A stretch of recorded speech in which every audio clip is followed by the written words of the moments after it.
සමහර වෙලාවට ඔය පාඩම් කරන වෙලාවට වෙන්න පුළුවන් වෙන වෙලාවකට වෙන්න පුළුවන්. ඇත්තටම අපිට තියෙන පුද්ගලික ජීවිතේ ගැටලුවක් වෙන්න පුළුවන්.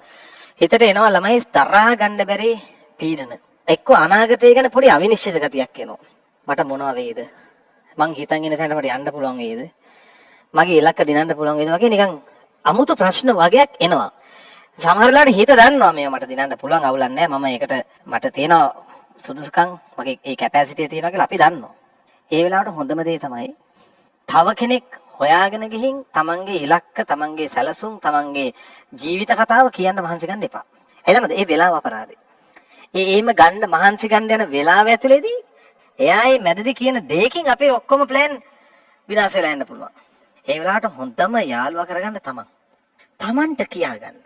තමන්ගේ හිතෙන් මහන්න. එතකොට දැන් ඔයාලට තියෙන ප්‍රශ්නයක් තමන්නේ දුකෙන් ඉන්නේ. කොහොමද ඒක තමන්ට කියන්නේ? තමන්ගේ ඇත්තම හොඳ දකින්න, තමන්ම දකින්න. මම මෙහෙම තැනකදී මෙහෙම නැගිට්ටා. මෙහෙම ප්‍රශ්නයක් ආපු වෙලාවේ මම මෙහෙම වුණා. අන්න ඒ විදිහට තමන්ගේ හොඳ තමන් දකින්න ඉස්සල්ලා. තමන්ගේ ජීවිතේට තමන්ගේ ආදරේ තියෙන්න ඕන. එහෙම තමන්ගේ දිහා දැකලා තමන්ට තමන්ව විශ්වාසය කියලා තේරුණාට පස්සේ තමන් එක්කම මේ ප්‍රශ්නේ සාකච්ඡා කරගන්න. මම මෙහෙම මේකෙදි මේ විදිහට දුකෙන් ඉන්න ඕනේ නෑ. මම මේක මේ විදිහට විසඳගත්තාම හරි. ඒ කියන්නේ හොඳම ක්‍රමවේදයක් තමයි ළමයි රංචු ගහෙන්නේ නැතිව තනිව සැලසුම් හදන එක. රංචුවක් ඇතුළේදී සැලසුම් අව탁සේරු කරන කට්ටිය ඉන්නවා. සහ රංචුව ඇතුළේදී වෙන තව දෙයක් කියන්නද? තරඟකාරී හදෙනවා. සමහර මිනිස්සු ඉන්නවනේ තමන්ට කියලා යුනික් සැලසුමක් නැහැ. තමන්ට කියලා හොඳ අනන්‍ය ප්ලෑන් එකක්, ටාගට් එකක් නැහැ. අනිත් අයගේ ටාගට්ස් කොපි කරන පිරිසක් ඉන්නවනේ.